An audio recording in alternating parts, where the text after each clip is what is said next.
Before we start, I want to ask some question from my last class. Okay, so in my last class, I have just started the discussion on the general equilibrium. Right, we are actually doing it.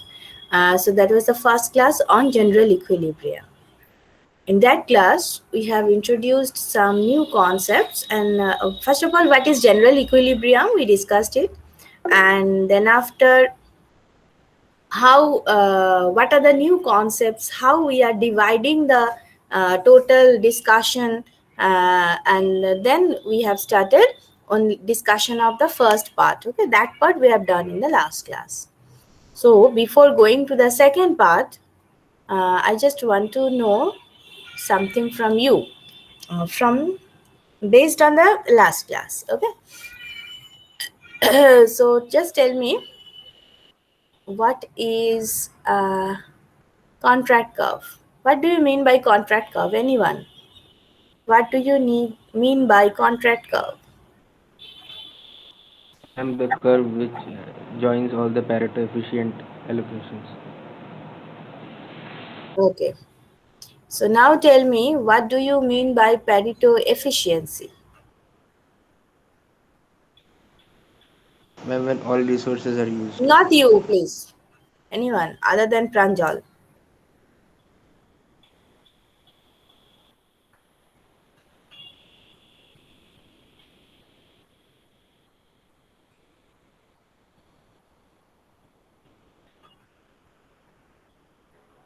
Ma'am, a Ma'am, case where priority. one individual cannot be made better off by reducing the utility of the other individual.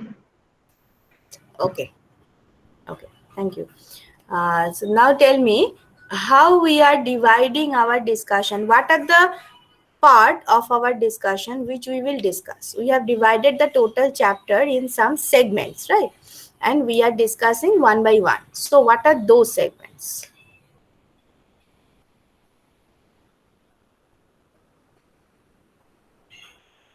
Okay, I'm giving you one hint. We have divided the total chapter in 3 segments and we will discuss them one by one. So now tell me the name of those segments other than Mridula and Pranjal.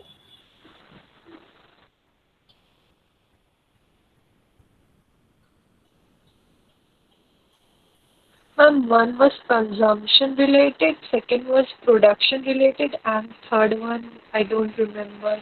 Ba, ba, ba. Then what is the third one? General, Uh-huh. What? all the markets. Yes, it's a general. Consum. Okay. Okay, fine. Now tell me, okay, what is Edgeworth box?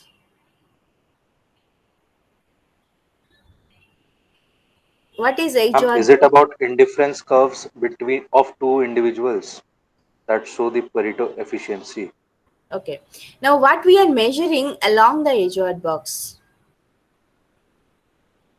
There are four hands na, of this box. This is a rectangle. So there are four angles. So what we are measuring in each of these hands?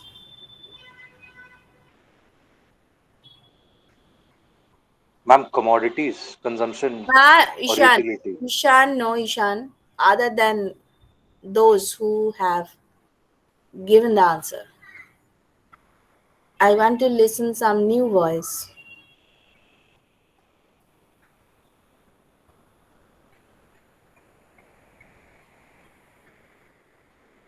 What we are measuring, I'm just telling you the question again. What we are measuring along the sides of the Edgeworth box diagram. There are four sides. It's a rectangle.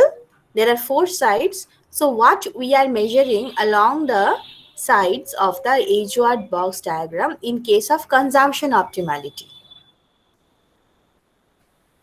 Ma'am, Ma'am, is it Yes? Anyone? ma'am, the fixed quantities of two goods that will be divided among two consumers. Okay, fine. Okay. Uh, The next question is what we are. What do you mean by core? CORE. In case of consumption optimality, what do you mean by core?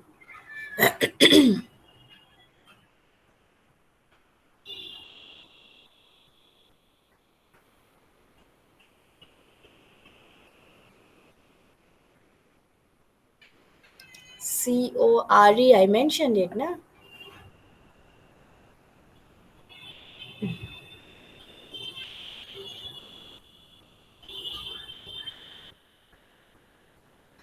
Anupriya, will you try?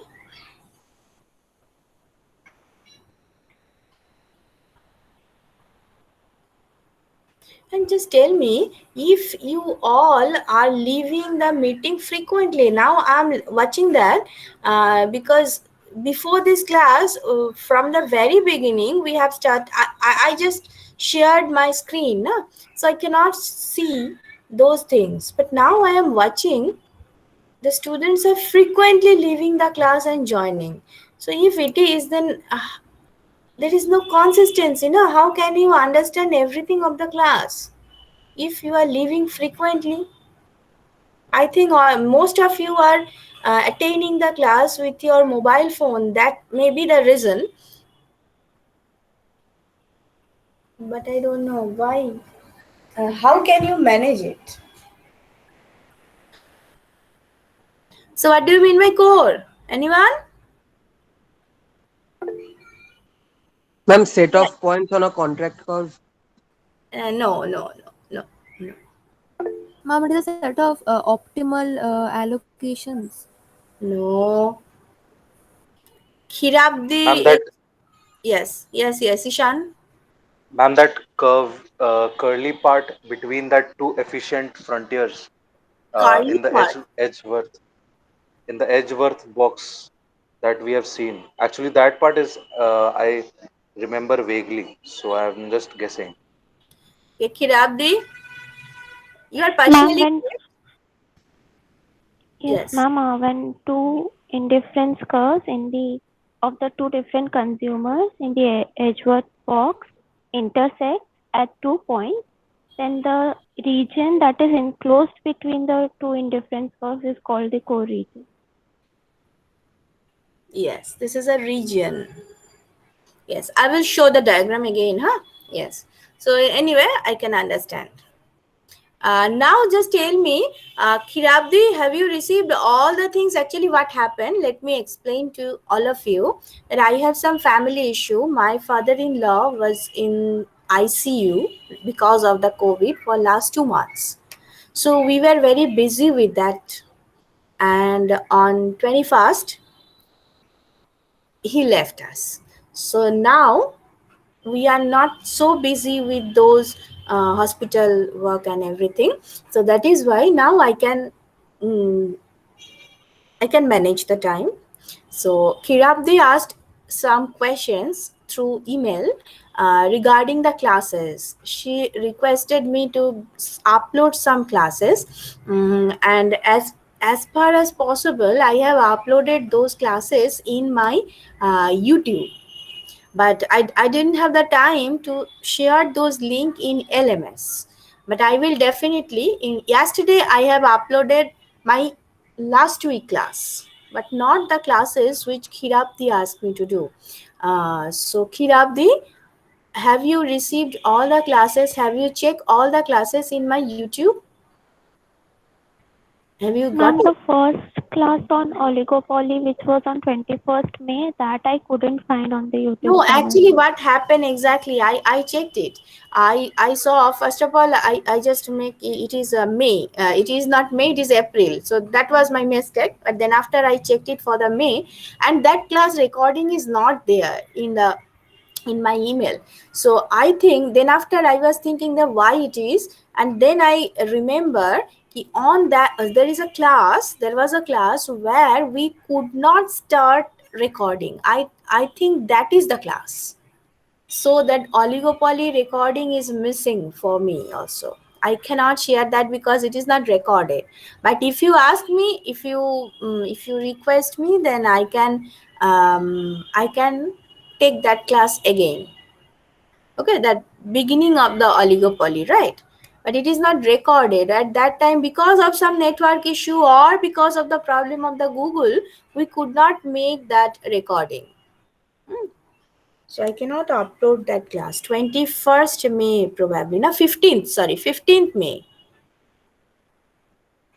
No, ma'am, 21st May. 21st, yes, but it is missing there. I checked it yesterday, but I could not find.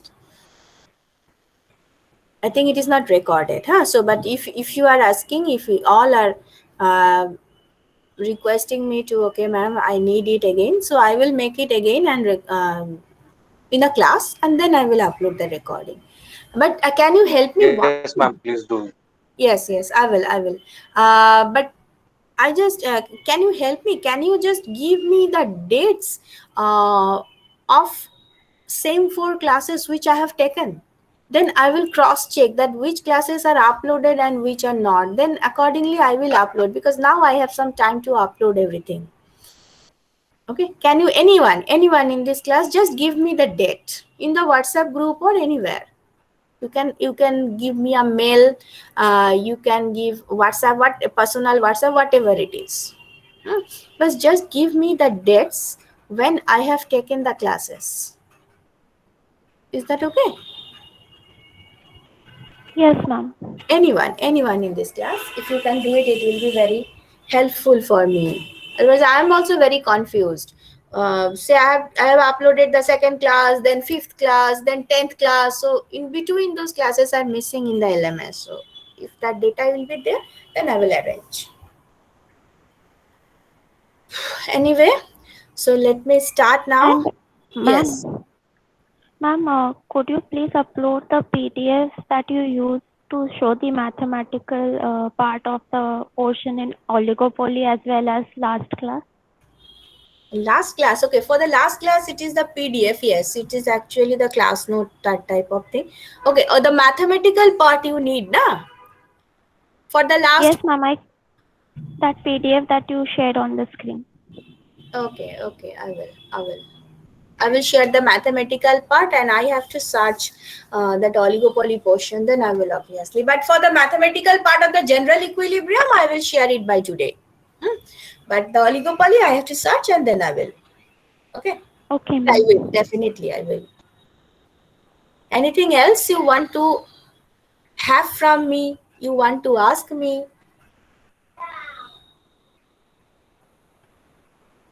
No, ma'am. Okay. Anyone else? Okay, fine. So let me share the screen.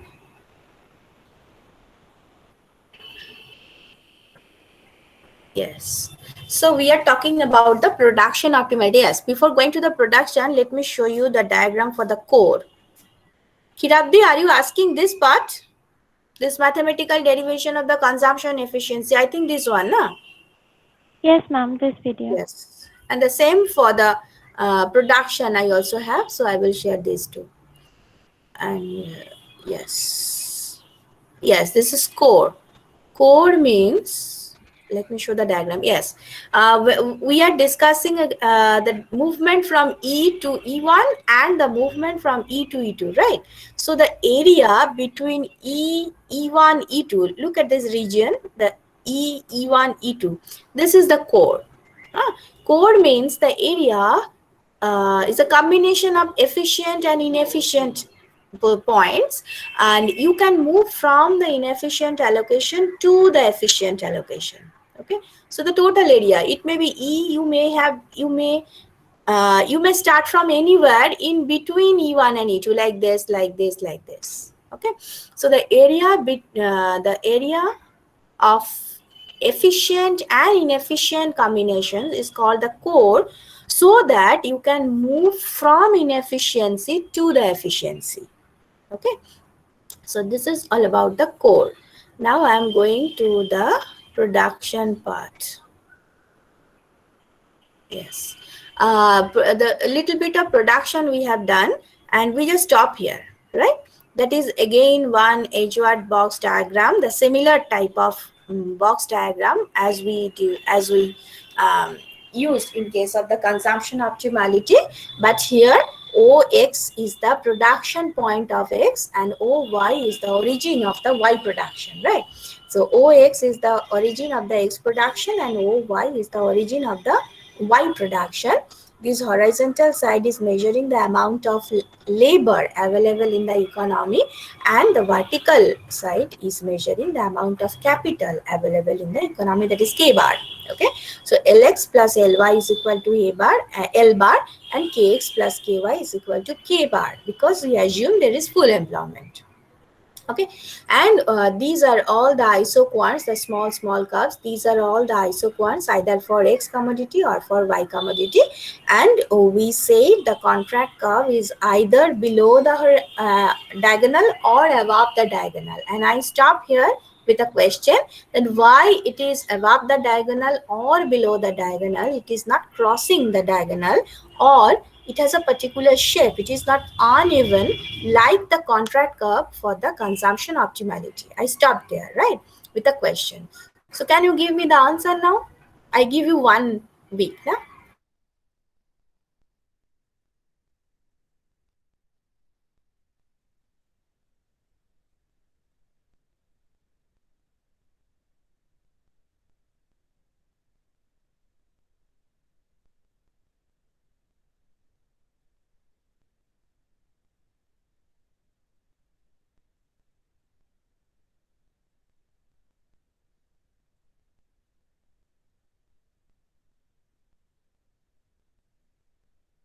Ma'am, can you repeat the question?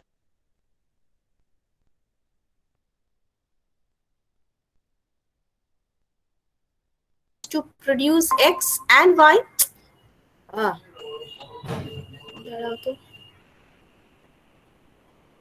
What's the problem?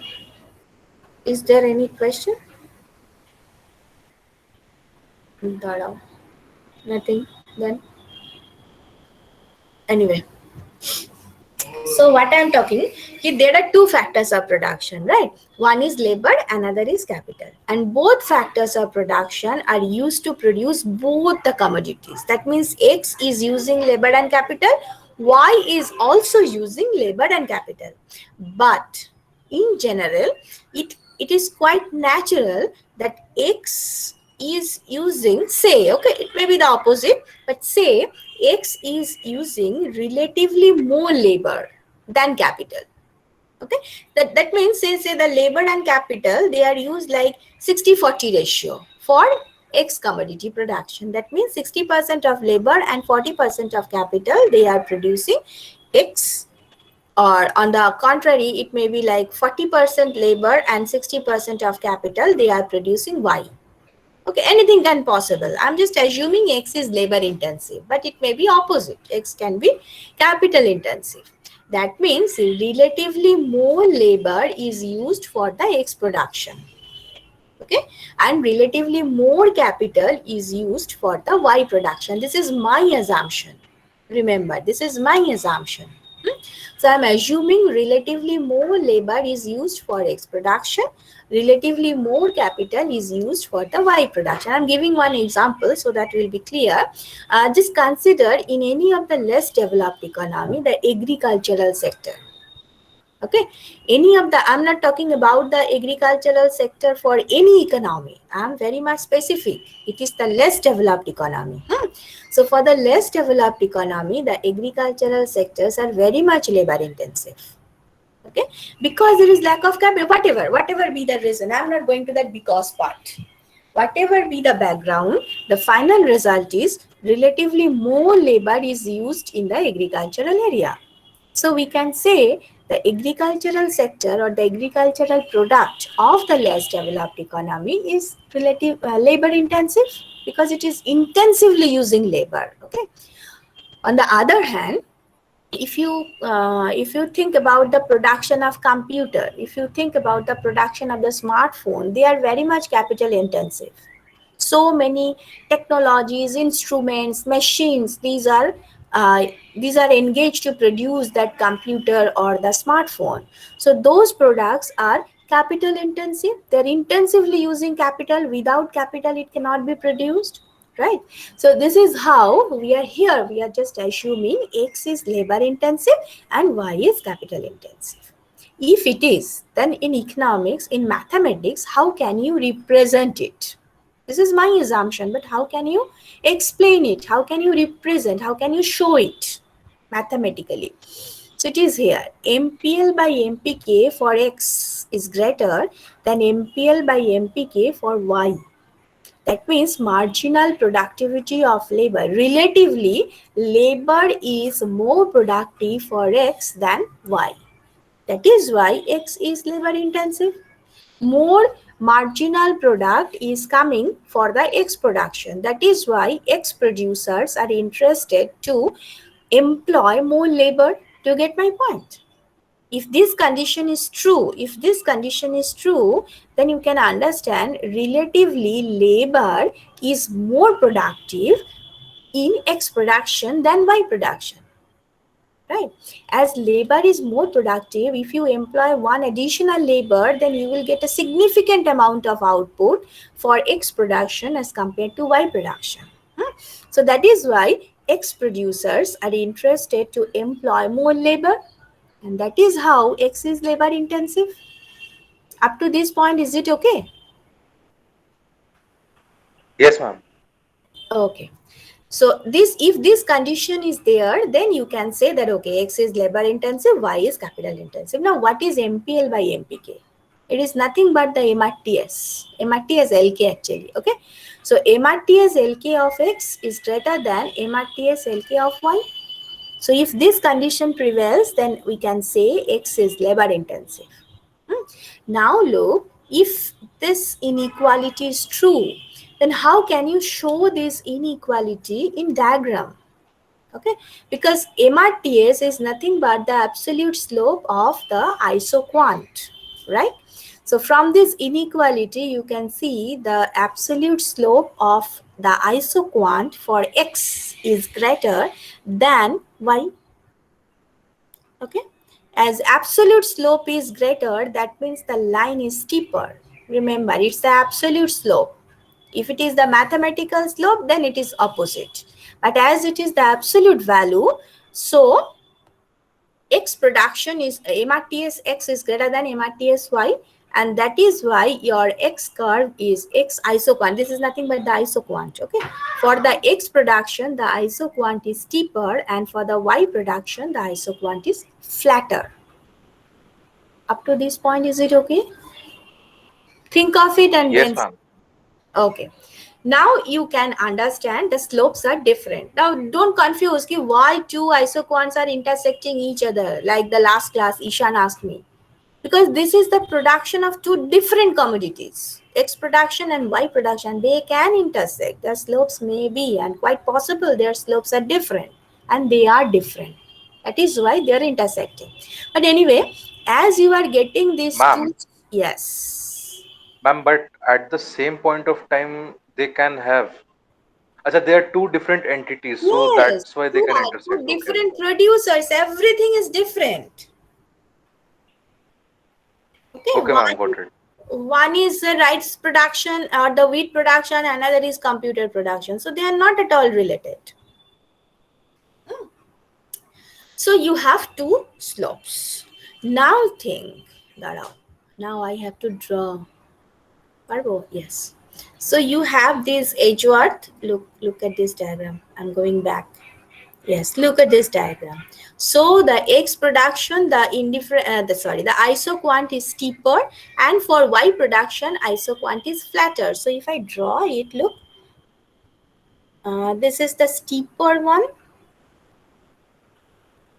and Y is a relatively flatter one. Okay.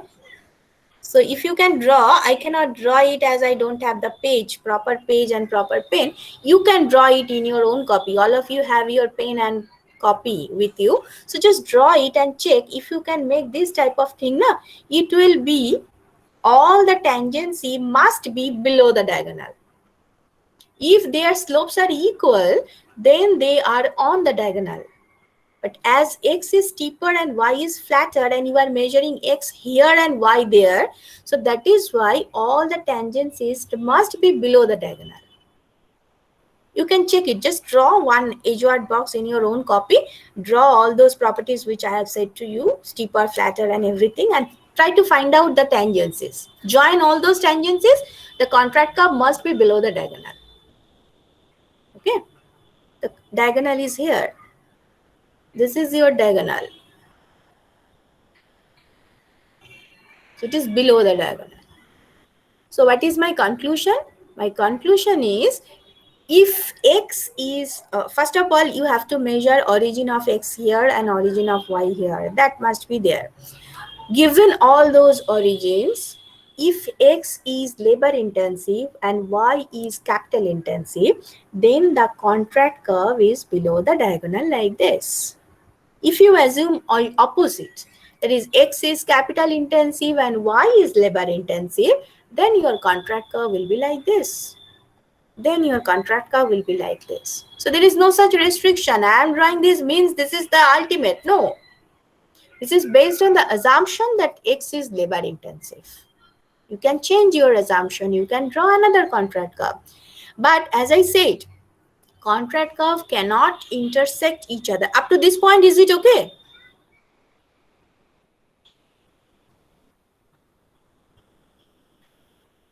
Yes, ma'am. Yes, ma'am. Okay, fine. Now look, as I said repeatedly, that contract curve cannot intersect the diagonal. This is true in general, but exception is always there, na? I said that x is, according to my assumption, x is labor intensive and y is capital intensive. But it may quite possible in your SEM 6, you can see that, not in SEM 6, in SEM 5. In SEM 5, we will introduce a concept called factored intensity reversal. If it happens, then it will intersect the diagonal. That means, what is factored intensity reversal? Factored intensity reversal means for a certain range of output, x is labor intensive, and then after x is becoming capital intensive. Is that okay? Ma'am, can you give an example? Yes. For any output, when it is just produced in the lab, I can say, when it is just produced, just introduced in the world, at that time they are very much labor intensive. But when you are going to produce for the mass level, when you are going to produce for the large scale, you have to depend on the capital. So then it is becoming capital intensive. Okay. In general, this is happening for each and every commodity which is known to us as capital intensive. When it was just produced in their own lab, in their own factory, just produced, just introduced, just invented, I should say, just invented. At that time, they are very much labor intensive. Without labor, without human being, you cannot invent anything, right? So at that time, you need labor more as compared to capital. But when you are going to produce for the mass level, when you are going to sell the commodity in India, Pakistan, Bangladesh, Japan, Bhutan, like this, so you are going to produce, you are going to sell your commodity at the large scale, you have to depend on the capital. You need capital. Labor cannot give you that much of output. Okay, so then that commodity is becoming capital intensive. But this is for the long run. This is when your labor amount will change, capital amount is changed. So many things are happening before that.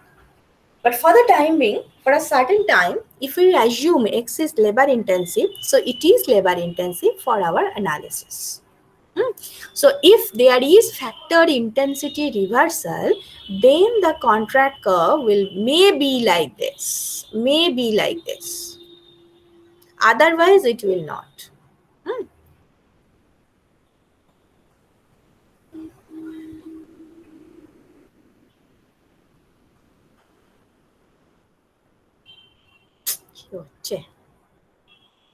Yes.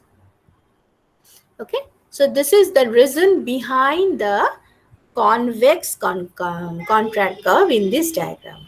Okay. I think this part is okay. Any query up to this part?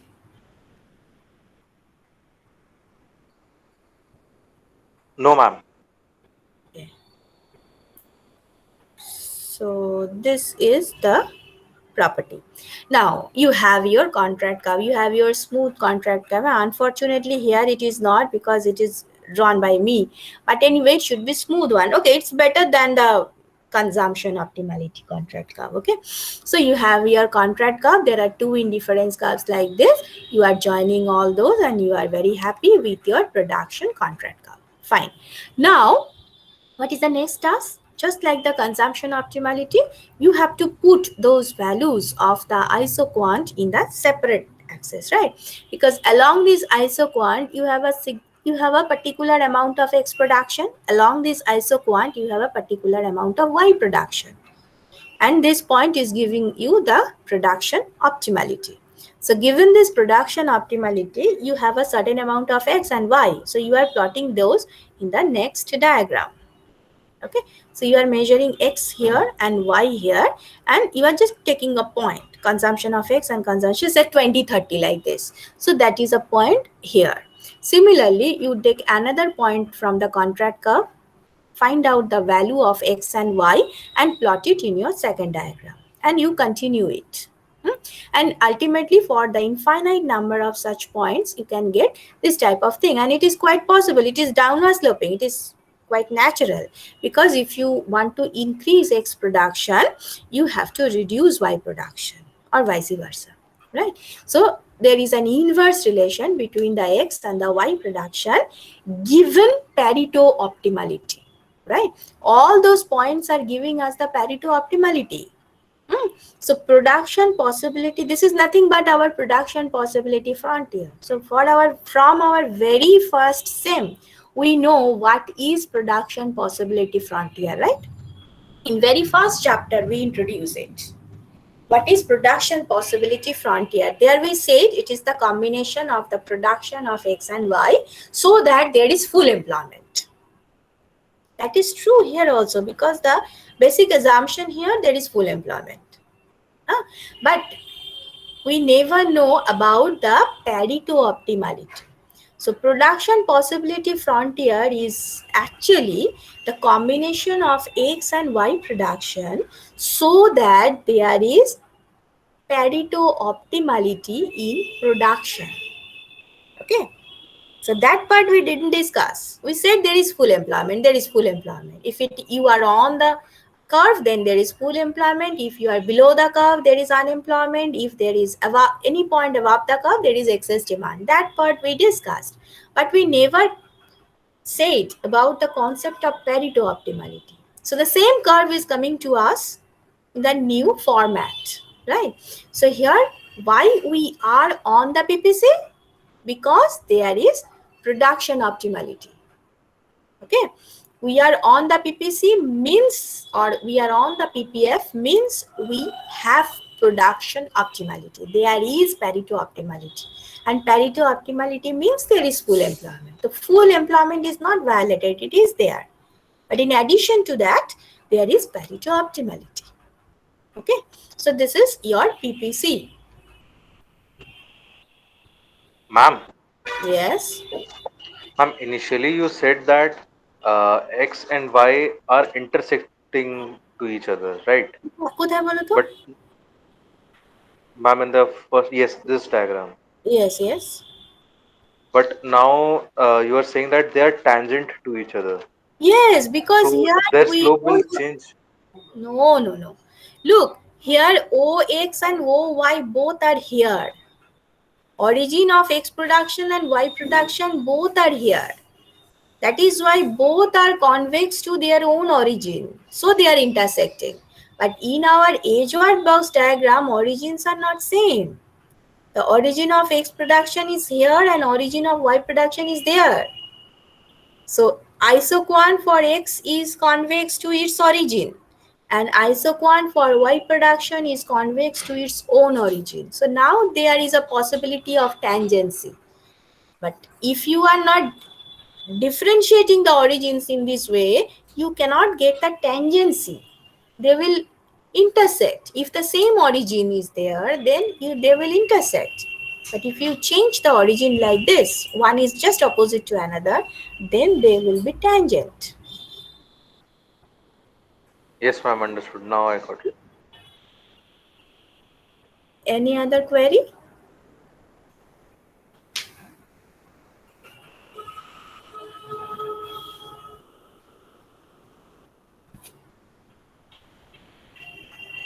Acha. Tale?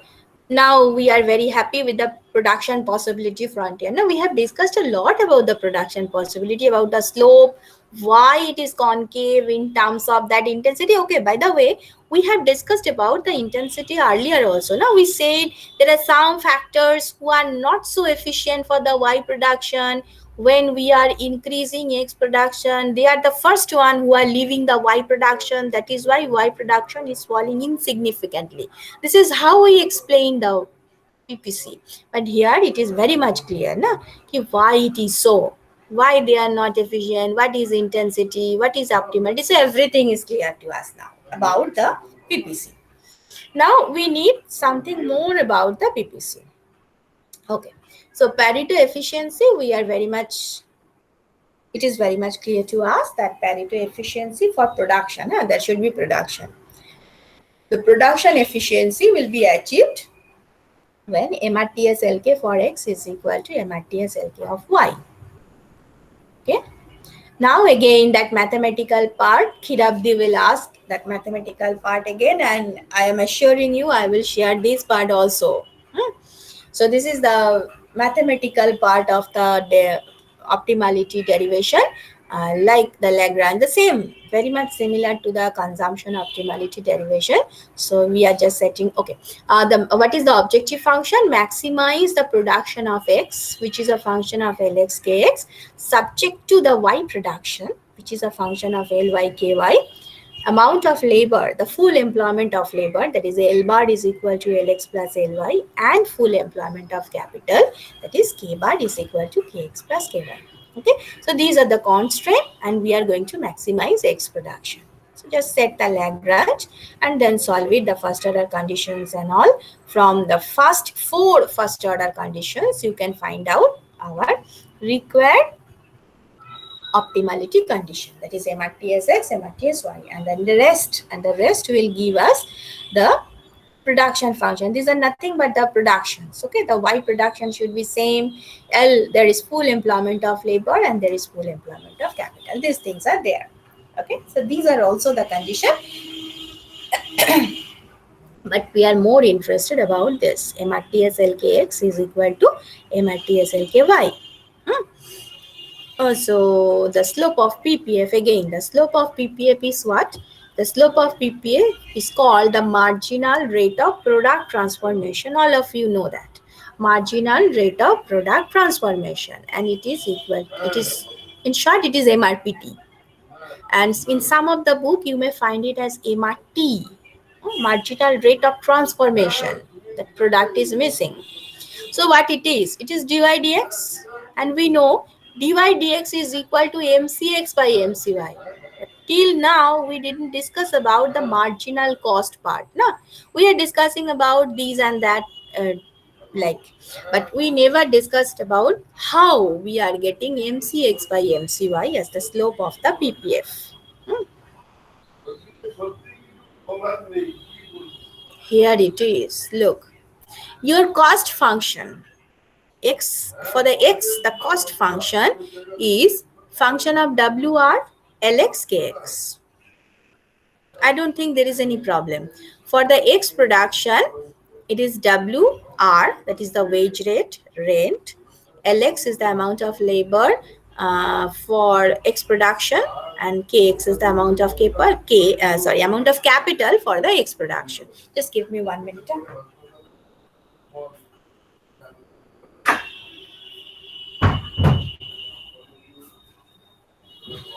Okay, as the total cost is constant.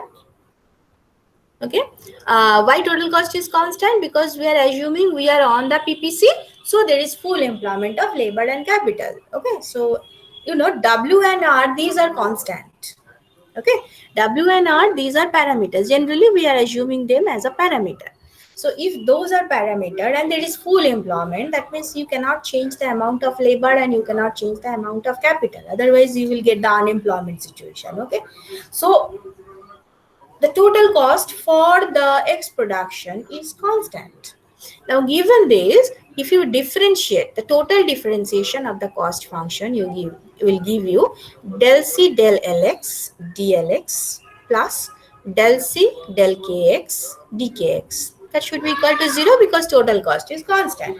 So, dlx dkx is del C del Ky del C del K del Ly. Now, del C del Ky is what? It is nothing but your marginal cost of y. And the denominator is marginal cost of x. And dlx dkx is what? It is the slope of the PPC. Right. So this is how you are getting the slope of your PPC.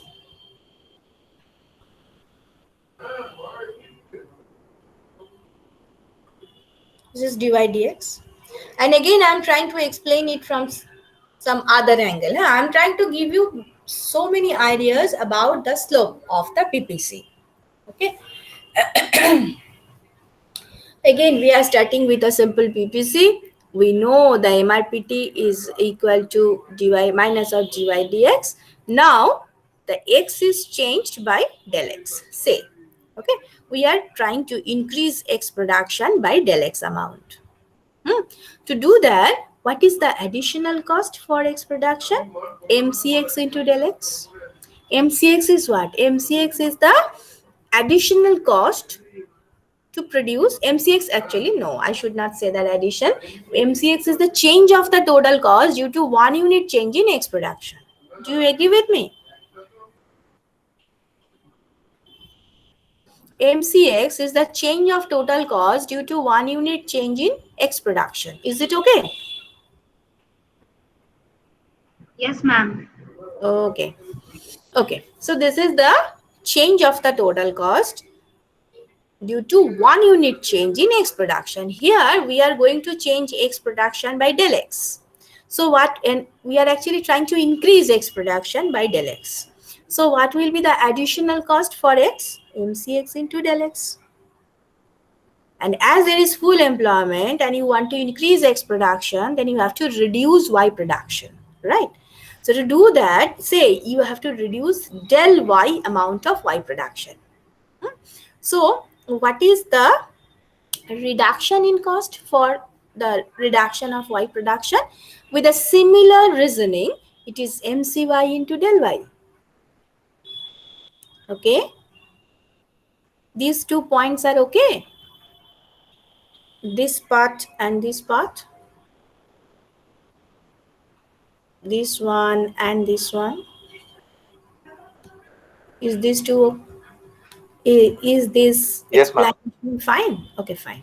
Now look, along the PPC, what happened? Along the PPC, the change of total cost should equal to, the change of total cost is equal, no? They are same because there is full employment. Okay, as there is full employment, so you can say that MCX del x is equal to MC by del y. So then minus of del y del x is equal to minus of MCX my, and this is nothing but your MRPT. So this is another way you can explain the slope of your PPC. You can get the slope of your PPC. We are in the production optimality. Remember, still we are in the production optimality analysis.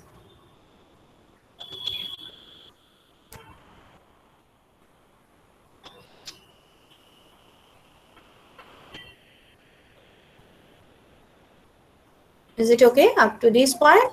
Any more clarification or anything? Otherwise, I will proceed. Ma'am, an exam derivation comes on this. No. This is just for the clearance of your concept. Okay, ma'am. You know, this question will not come in Calcutta University exam. That I can assure. That find the slope of MRPT. No, it will not never come in the honors level. But I don't know whether this type of question will come in your competitive exam when you are going to take entry in some master degree course in some other university.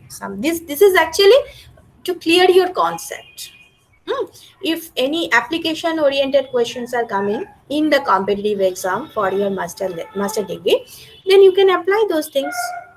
Once it is clear, you can apply it anywhere. So in exam, ma'am, we will get case studies on this. Yes. Or situations. Yes. Just go through the question paper. But then this question will not come, that I can assure. That derive the slope of MRPT, no. But when you are going to analyze, when we are going to explain the situation, explain the production optimality, you need this. This is how it will come. But the question is not like those direct questions. Show MRPT is equal to MCX by MCY. No.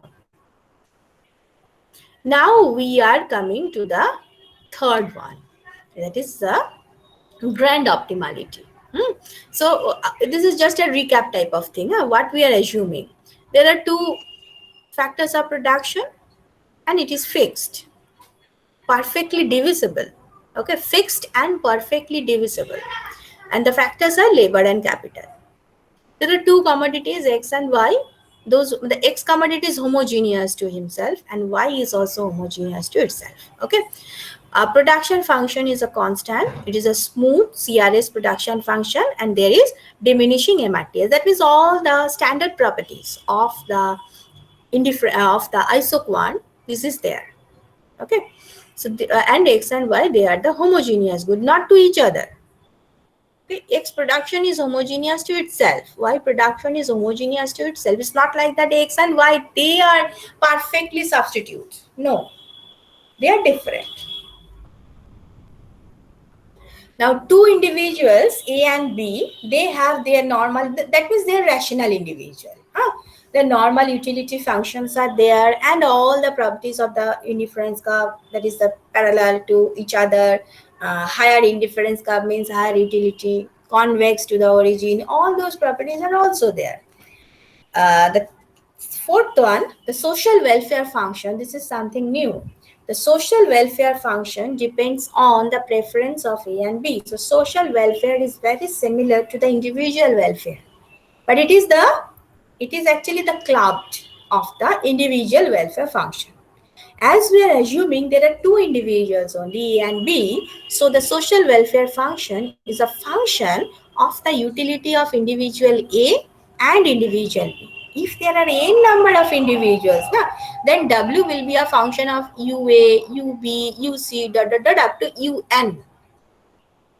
So social welfare is actually the sum total of the welfare of all the individuals within the society. Okay, and it has a unique preference already. That means this utility function, this is nothing but the utility function, because it depends on the utility. So it's an utility function. So that utility function has all the properties. So you can draw the social welfare function, the social indifference curve with. Okay, you can represent social welfare function with the help of social indifference curve. And that social indifference curve is nothing but the sum total of the individual indifference curve as there is a functional form. Okay, so you can understand the social indifference curve also has the property of individual indifference curve. That means it is convex to origin. Higher social indifference curve means higher utility.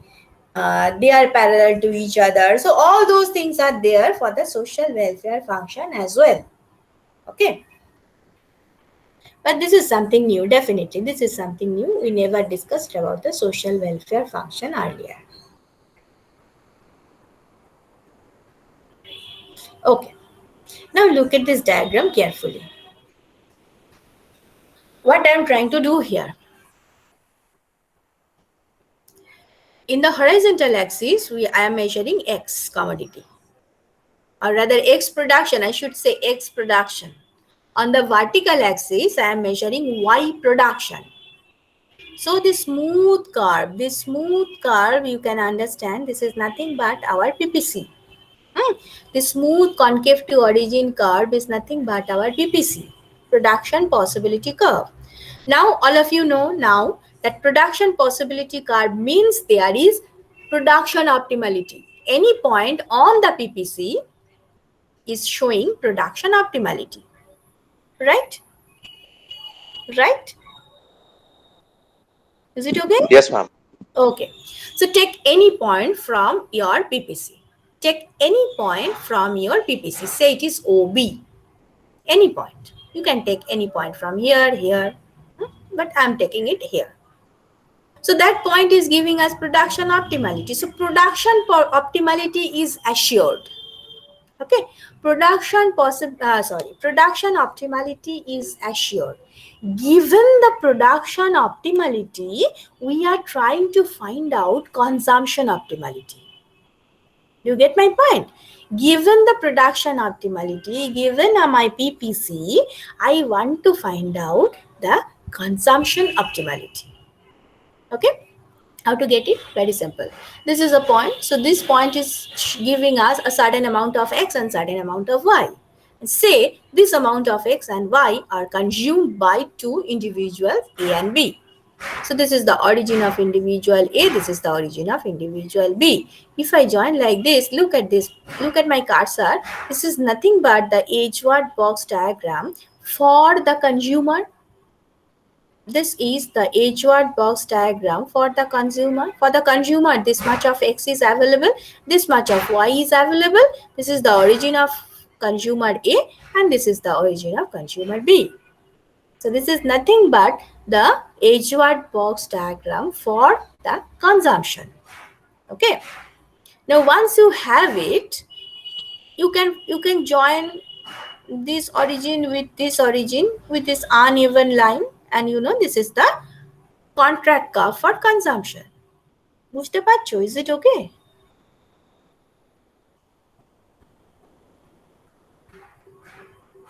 Ma'am, please explain again once more, please. Yes. Okay, tell me. OB is okay? Yes, ma'am. Okay. So this is, I have just taken one point from my PPC and say it is OB. So what is the property of OB? OB is giving us a combination of X and Y production so that there is production optimality. Up to this point, is it okay? Yes, ma'am. Okay. Now, given the production optimality, what is my objective now? We just want to find out the consumption optimality. So this is the amount of X and this is the amount of Y to the consumers. So given this OB, I just make a box like this. And I assume this original point is the origin of consumer A. And this is the origin of consumer B. So it's a box. Look at this. It's a box. Clumsy হয়ে যাবে. Let me draw it again. This is a box.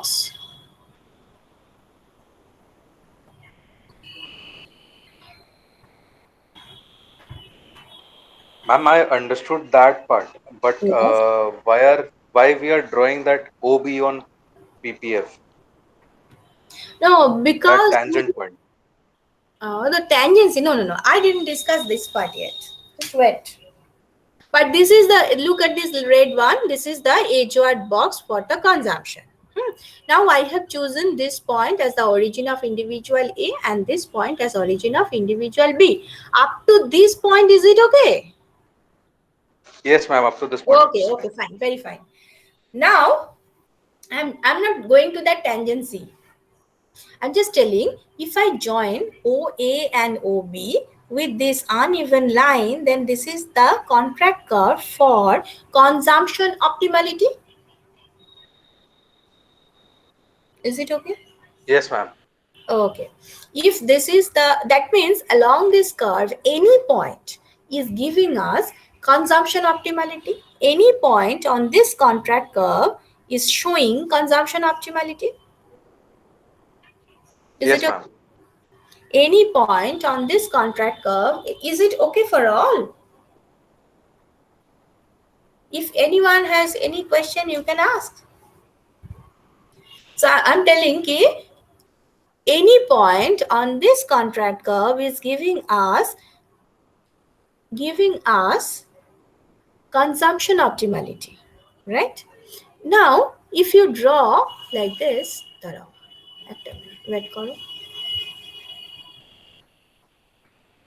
if you draw any indifference curve along this line, so the tangency is like this. You can draw another point of tangency like this. The slope is this. The slopes are different. We are not sure about the slope. Why? Because the curve is uneven. Up and down, so many up and down are there. So that's why the curve is uneven. But there must be a point. There must be a point whose slope is equal to the slope at OB. Right? Along this uneven contract curve, there must be a point of tangency whose slope is equal to the slope at OB. Is it okay? And that point is E1, say. Why we are choosing that parallel slope, that I will discuss. But before that, just tell me, is that okay? That what I am telling you, there must be a point of tangency on the contract curve whose slope is equal to the slope of PPC at OB. Yes, ma'am. Okay. So why we are trying so hard to find E1. Why we are trying so hard? Because this point is showing consumption optimality given this production optimality with the same slope. Slope means that del y del x is same. Okay, we are measuring y here and x here. So the production del y del x is equal to consumption del y del x. All the points along the contract curve is giving us the consumption optimality. No issue. No issue. That is true. But the del y del x at OB is equal to del y del x at E1. Right? That is why the slopes are parallel to each other. No? The lines are parallel to each other. So that means the change of Y production due to change in X production is equal to the change in Y consumption due to change in X consumption. Is it okay? I'm telling you again. As these lines are parallel to each other, I can say that, look, the Pareto optimality is there. I'm not repeating it again and again. You are on the consumption contract curve, so consumption optimality is there. You are on the PPC, so production optimality is also there. So I'm not going to that optimality portion again. What I'm telling you, as these two lines are parallel to each other, so del y del x for production is equal to del y del x for consumption. Eta ki bola jabe? Is it okay? Yes, ma'am. So that means the change of Y production due to change in X production is equal to the change of Y consumption due to change in X consumption. Okay. Yes, ma'am.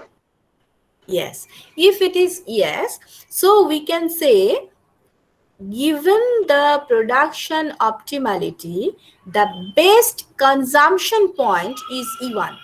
There will be no problem. Whatever be the change in Y production, that will be consumed. Okay. So, given the OB at, and that is the production optimality, given OB, E1 is the best consumption point. Otherwise, there will be disequilibrium. You may have optimality. You may have equilibrium here. You may have consumption equilibrium here. You may have anywhere along the contract curve.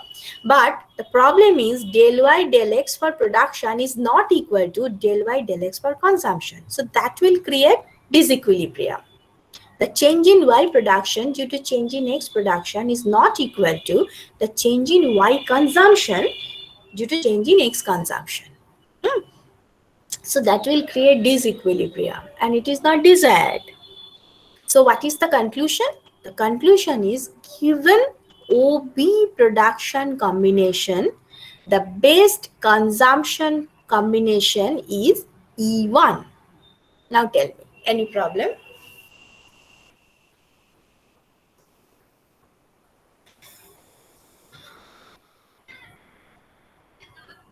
No, ma'am.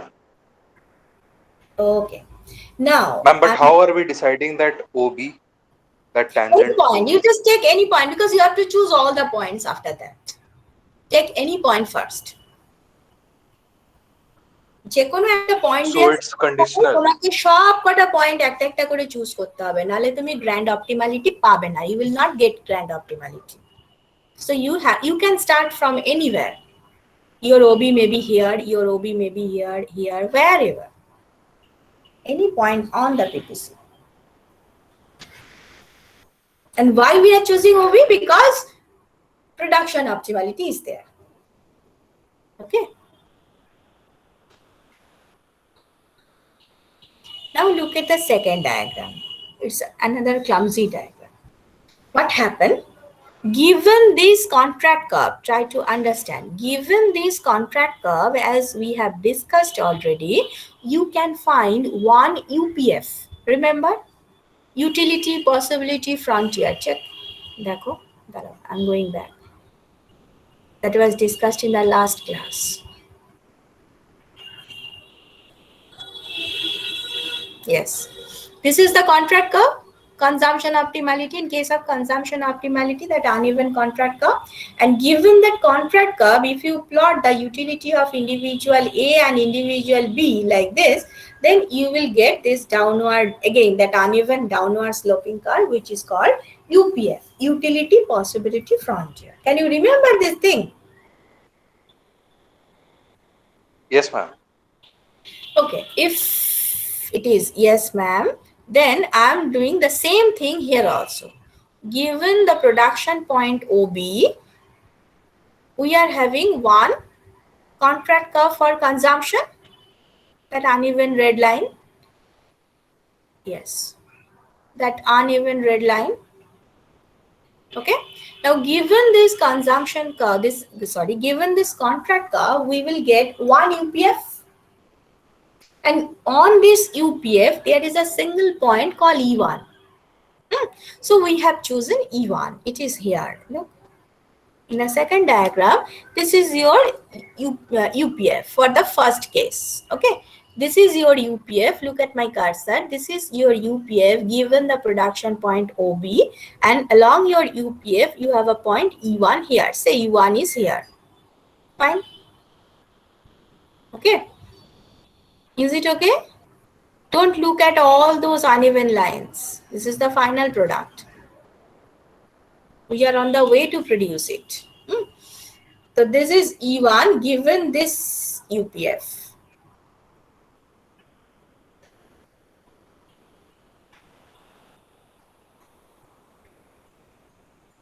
Given this UPF, this is our UPF given the, look at my pen. This is the UPF given OB. And on this UPF, you have one E1 and your E1 is here. Okay.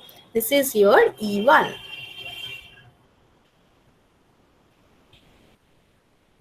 It is written already, but anyway, this is your E1. Okay. This is your E1. Done. Now you can do it for another point on your PPC like here. You choose another point. As Ishan was asking, why OB? And I said, you can take any point because you have to take all other points. So take any other point like this and do the same thing. Now, given the same thing, you will have another UPF. And on this UPF, you will have one, just like E1, you will find out one E2, say E2 is here.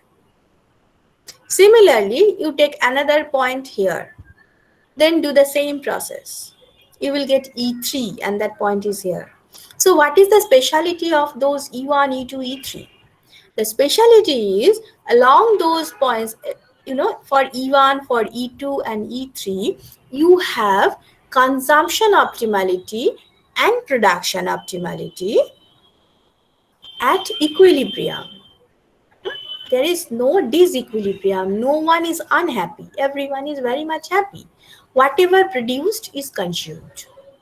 Okay, there is no need to change your consumption pattern or production pattern. So E1, E2, E3, these points are giving us the grand optimality. That means consumption as well as production optimality. So if you join all those E1, E2, E3, and that you have to do, if you want to draw this green line, then you have to repeat this process for infinite time along your PPC. That green line is called the grand UPF, and this is how you can find out the grand optimality. This is not the grand optimality, sorry. This is how you can find out the grand EPF. Now tell me your problem.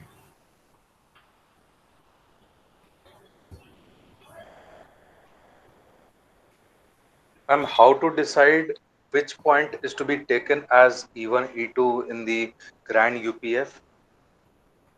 Because there is no definite structure of grand UPF, right? No, it is not a definite structure, but it is obviously it is downward sloping. No, ma'am, but how to decide which point, like which E1 or which E2 will coincide with that grand UPF? No, actually, any point on your UPF you can take. But you have to remember, final result will be downward sloping. You can take E2 here also, no issue. You can take E2 here. I have taken E2 here just for simplicity. You can take E2 here. Then E3, E2, E1. Look, again they are downward sloping. Take any point along this line, ultimately it will be downward sloping because it is the combination of infinite E. E1, E2, E3, E4. So infinite number of E's will be there. And ultimately it will be downward sloping because you are taking all those points from the downward sloping curves. That is your UPF.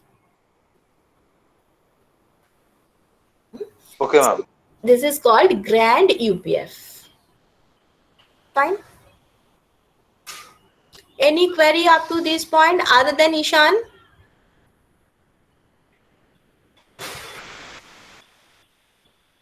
And please don't write in the chat box. I cannot see the chat box now. If you want to ask, just ask verbally.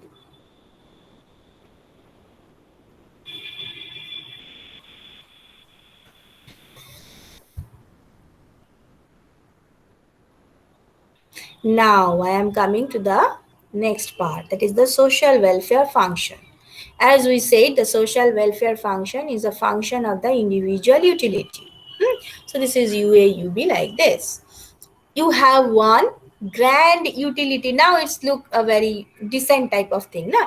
Grand utility possibility frontier, GUPF. Okay, uneven, definitely uneven, but downward sloping.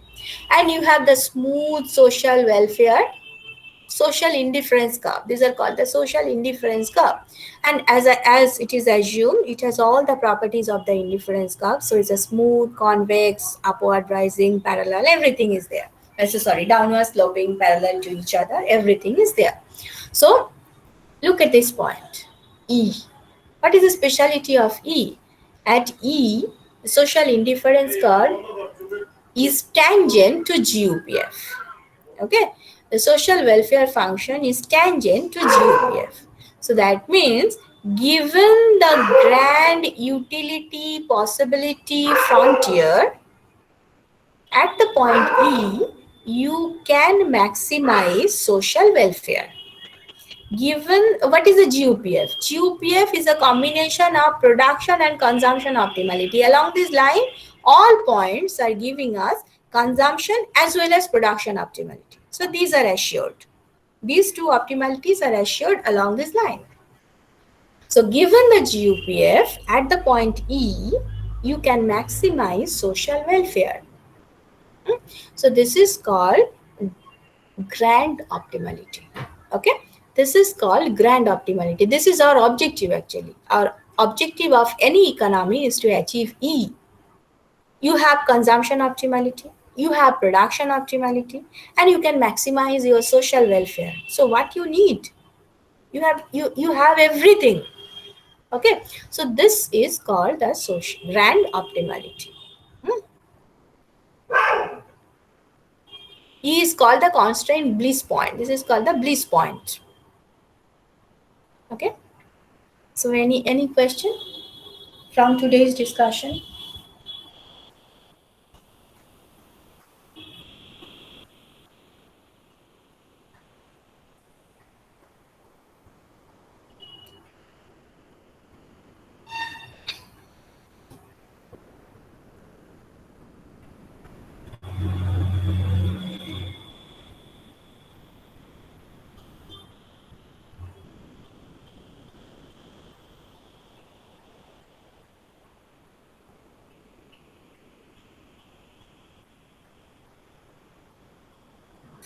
Ma'am, Yes, can you suggest which book to refer for this topic? I said in the last class, I am referring Ferguson and Gold. Huh? I'm following Ferguson and Gold for this chapter, but Pindyck and Rubenfeld is also very good. If you don't have Ferguson and Gold, you can follow your Pindyck and Rubenfeld. Okay, ma'am.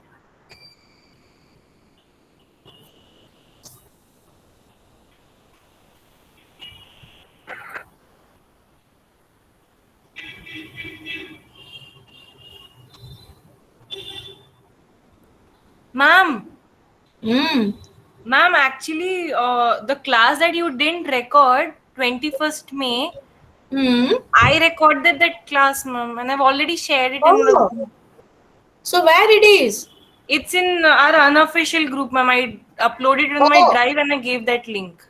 Okay, fine. So Kirabdi, you are there now? So you can get the link from there. Yes, ma'am, I'll get it from her. Yes, then the problem is solved. Thank you, Nikita. Okay, ma'am. Now just tell me one thing. Is it possible to record anyone in this class? Is it possible to record it? Because you are not the host, no? You are the guest in the class. Ma'am, OBS software. Oh. It's a screen recorder. Yes. Now I get it.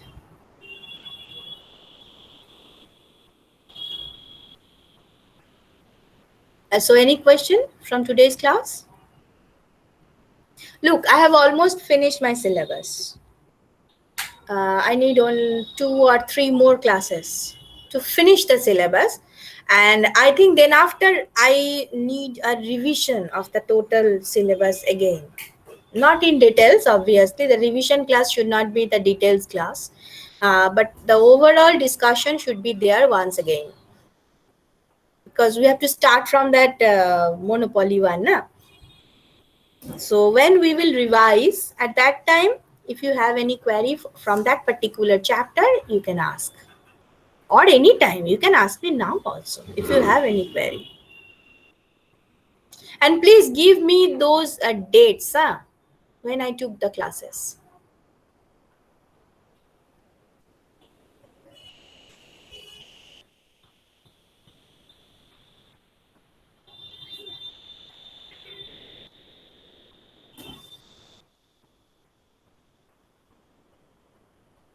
Okay, so no query. It's time to stop.